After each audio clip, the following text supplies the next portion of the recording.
कथा करनी शुरू कर दी 30 दिन तक। जिस दिन उसकी कथा का भोग पड़ना था, उसी गांव की चंडाल चौकड़ी ने सोचा कल इस पंडित जी की कथा का भोग पड़ेगा और गांव वाले वहां इसका चढ़ावा चढ़ा देंगे गणा। और यू करा कि यू इसका नहीं चढ़ने देना बामण गए वो आकर गांव में सारे सब तरह के।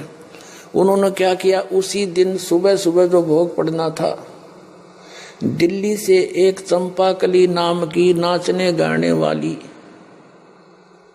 वो व्यवसायिक लड़की ले आई और उन्होंने उसका सांग करा दिया। अब सारा गांव और इधर के उधर के लोग उस पूरा पहुंच गए। पंडित जी दोरा वो घर घर के बैठे जिसका कथा करे था। अब पंडित जी कहता है 30 रुपये 30 दिन में, हर चंपाकली के 2 घंटे में आगे 500 रुपये चांदी के वह लेकर जाती रही। पंडित जी ने पता लगा, उसका तो सारा खून जल गया, उठ कर चाल पड़ा। वो गाल का 30 रुपये गोज में जेब में। अब वो चला जा रहा था। अब गरीबदास जी बैठे थे, 5-4 भगत बैठे थे उनके घर में, यानी उसके बैठक में। पंडित जी आ गया, आओ पंडित जी, आओ पंडित जी। क्यों वेशभूषा उनकी पता है होता, लंबी चोटी, गलमा गोछा लाल लाल सा, तलक साला रखा, काख में पोथी दे रखी, आदर से चारपाई दी, बैठ गए।